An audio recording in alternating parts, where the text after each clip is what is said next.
Webcomics might be the best things to ever come from the internet. If you have an idea for a story, it's easier than ever before to share that story with the world, without having to pitch your idea to a publisher. If you have paper, a pen, and an internet connection, there's nothing stopping you from making your story and posting it online for the world to see. And that's amazing! I've been making webcomics for well over a decade now, and my current project Castoff has been running for a little over 7 years. The story follows Vector, a shut-in who has always dreamed of adventure, but is unable to leave his house because anyone who meets his eyes is immediately struck by intense fear. With a few exceptions, including the bounty hunter Ariana, who mistakes him for a wanted criminal and kidnaps him. The rest of the story is about Vector trying to find his way home, with the Royal Guard hot on his tail, meeting new friends and enemies along the way, and all the chaos that comes with it. The comic officially started in 2015, but I spent several years beforehand doing different versions and concepts before the current version we see today. So this video will be covering the journey of how I started making comics in the first place, and how Castoff eventually came to be. And if that description piqued your interest, you can read the whole comic for free at castoff-comic.com, link at the top of the video and in the description box below. Before we jump into the meat of the story, the art featured in this video is for Castoff's August 2022 Mail Club set. The first two pieces are stickers featuring two of the main characters, and the final piece is a 5x7 art print that I'll be mailing out to folks who support me on Patreon during the month of August. The support I get through Patreon is what allows me to keep working on the comic, and I give out a lot of benefits in return for their support, including early pages, bonus content, and exclusive goodies like this Mail Club set. Today's video topic was actually selected by my patrons in a poll I posted a few weeks back. So if you'd like to support my works, the link for my Patreon will be in the description below. I actually get asked about how I got the idea for Castoff a lot. It feels like the question pops up in my comment section at least once a month. So I'm excited to have this video that I can easily point to when people ask in the future. But before we talk about Castoff, we have to talk about what came before it. The foundations, if you will. My very first attempts at comics were done around 5th or 6th grade. I was very into Calvin and Hobbes, but I was also inspired by the first manga I ever read, Azumanga Daioh. A friend got me a copy for my 11th birthday, and I was hooked immediately. Azumanga Daioh is a series of 4-panel comics following the lives of 6 high school girls and their various shenanigans. And what I loved about the series was the fact that it was so simple and relatable.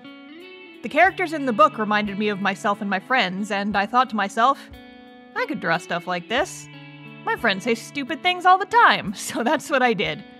I started making little comic strips about the things my friends and I said or did. Whenever something funny happened, I would inevitably end up making a comic about it, and then I could show that comic to my friends, they'd laugh, and it would encourage me to make more.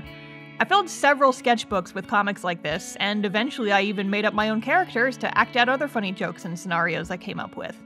When I got into high school, I made a DeviantArt page and even started making fan art comics based on whatever video games I was into at the time. I kept making comic strips like this for years, but once I hit high school, I started itching to write something more like the story-driven manga and anime series I was into at the time. Simple one-off comic strips were fun, and I definitely made a lot of them, but I wanted to be able to make a story that invoked all kinds of emotions. I started brainstorming ideas, filling my sketchbooks with ideas for characters and plot points for a story that was slowly starting to congeal in my head. I had a few false starts.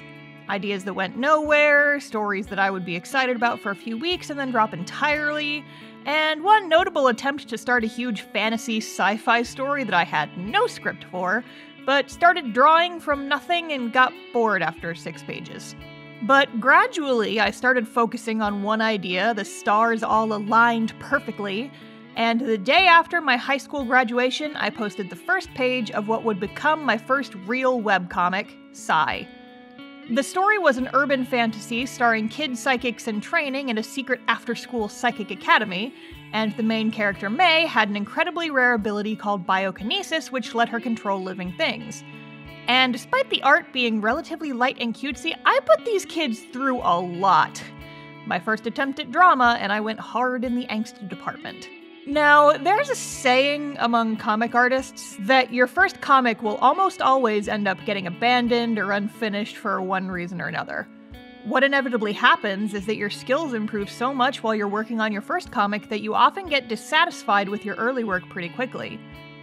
Psy was my first for a lot of things. My first time doing long-form story, my first time writing a script, My first time doing something longer than a handful of pages, and my first attempts at drawing characters with any consistency so they looked the same across multiple pages. I learned so much working on that series. It's easy to see the improvement if you go back and look at the first pages versus the later ones.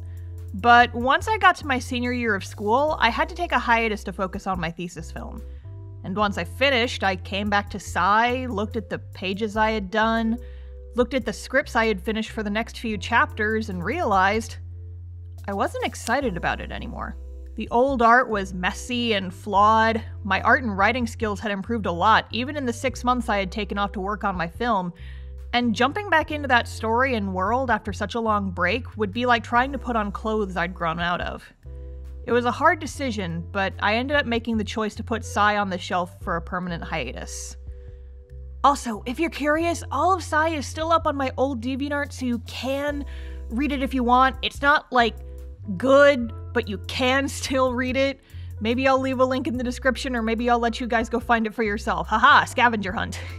In spring of 2014, I graduated college and fell into the post-college depression funk for almost a year.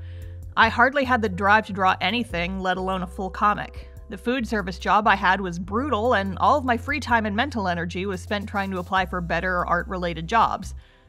Thankfully, that fall, I was able to land an art job. Nothing super exciting, but it was a simple desk job that gave me plenty of free time and energy after work to start thinking about making comics again.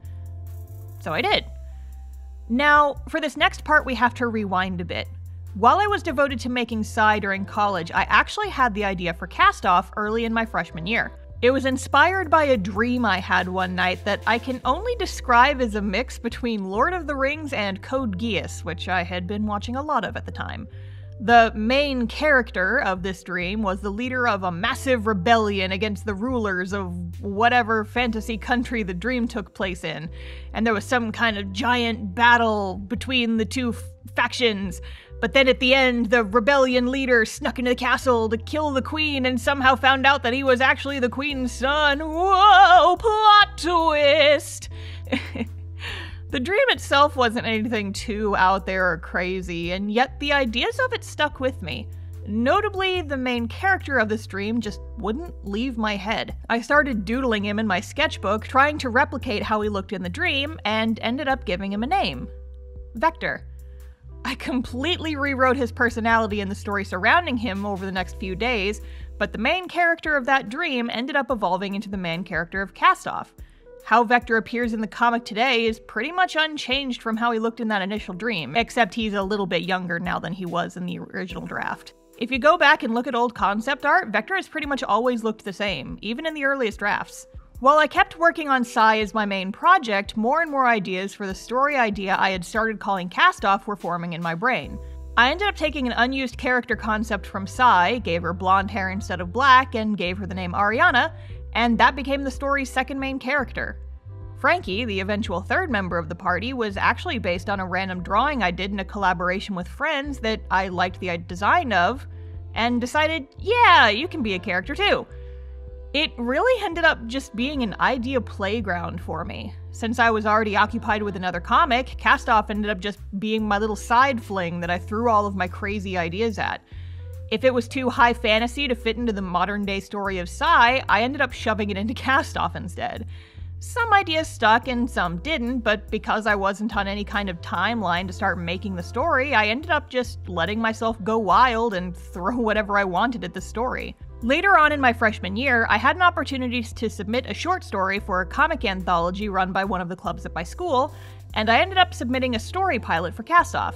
It was about 14 pages long and introduced the two main characters, and it was really bad.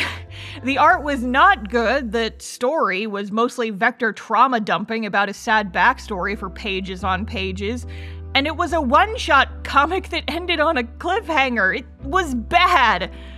But I was so excited about it that I didn't care.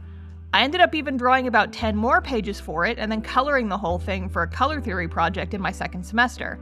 I still have the little physical printout version of it too. That little pilot comic was the first version of Chapter 1 of Cast Off, and it honestly stayed relatively unchanged years later when I started the story in earnest. Except that the current version is way better in all ways, and the original Ariana had a magic gun for some reason, and her personality was way different, and there was just so much exposition that didn't need to be there, and... yeah, don't read the old version. Unless you want to, I guess I can't stop you, but God, it wasn't good. So, I finished that pilot comic, and kept thinking about that story in the back of my head as I continued through college. Towards the end of my first semester of sophomore year, I decided to try taking the story in a different direction. Comics were very difficult and took a long time to draw, so what if I tried writing the story as a novel?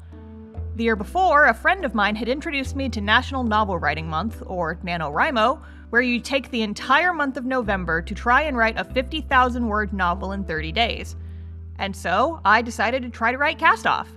It was my first time really writing anything that wasn't an essay for school or a script for a comic, but I gave it my best shot, and actually ended up completing the challenge a few days early. After NaNoWriMo ended, I told myself that I would keep polishing and working on the novel version of Cast Off. And then I didn't. Turns out, although prose was faster to churn out than comic pages, I was still a very visual person and got annoyed trying to describe things with words when I could just draw them instead. Also, the NaNoWriMo version of Cast Off was bad. Very bad. All of my early attempts were bad. I'm noticing a trend. I made a lot of dumb story decisions, a lot of it was written while flying by the seat of my pants, and it was just not good.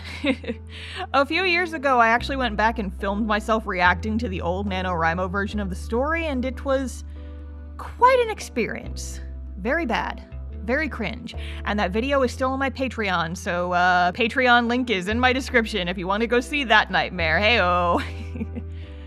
But the good news is that writing the story as a novel had actually given me several ideas on where I wanted to take the story.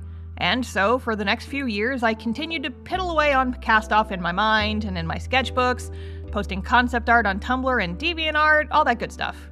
Nothing really solid or substantial, just having fun throwing concepts around.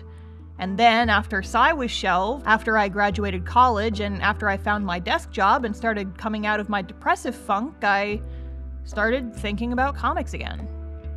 And I saw Cast Off, this little passion project that had been sitting in my head for about 4 years, waiting for its time to shine, and decided, yeah, it's time for you to exist for real.